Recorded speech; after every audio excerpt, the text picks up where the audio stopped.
ArcGIS 10, comme les versions précédentes, dispose de puissantes fonctionnalités de mise en page et d'édition de cartes. Vous voyez ici une mise en page élaborée dans ArcGIS à l'aide des outils interactifs de composition cartographique.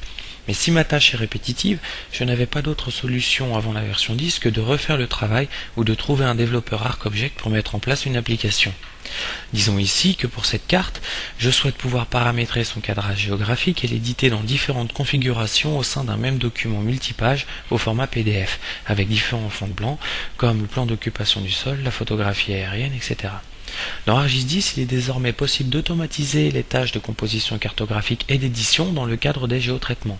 En utilisant Python, un environnement de développement facile d'accès et orienté utilisateur, je peux écrire un script qui fait cela pour moi. Par exemple, je charge ici un script Python que j'exécute et ma carte est automatiquement traitée, recadrée sur la bonne zone et les différentes pages correspondantes aux différents contextes sont produites. Le résultat est un fichier PDF multipage que je peux reproduire automatiquement par l'exécution de ce script.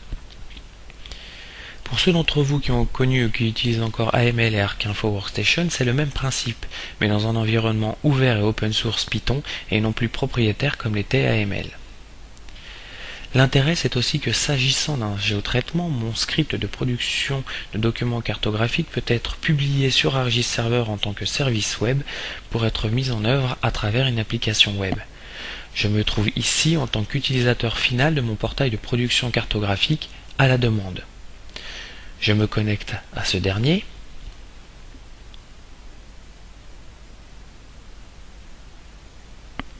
Et je vais pouvoir créer mon document cartographique. Pour cela, je donne un nom à ce document.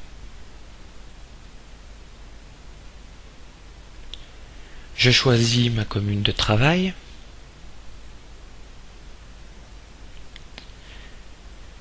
Je vais ensuite désigner interactivement les différentes parcelles qui définiront le cadrage et le contexte géographique de mon document.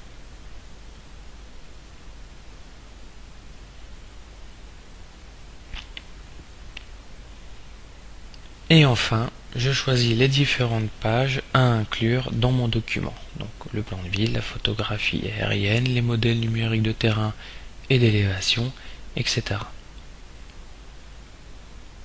Je lance ensuite le traitement vers le serveur. Un fichier PDF est alors produit et m'est renvoyé. Dans ce fichier PDF, je retrouve bien donc les différentes pages demandées avec la page de garde,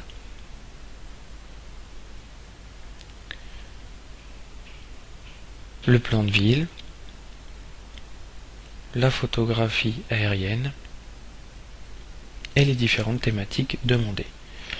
Donc ici j'ai produit un document cartographique dynamique, toujours à jour, car produit sur demande, paramétré par celui qui l'a demandé, le tout étant basé donc sur les fonctions d'automatisation de la production cartographique dans ArcGIS 10.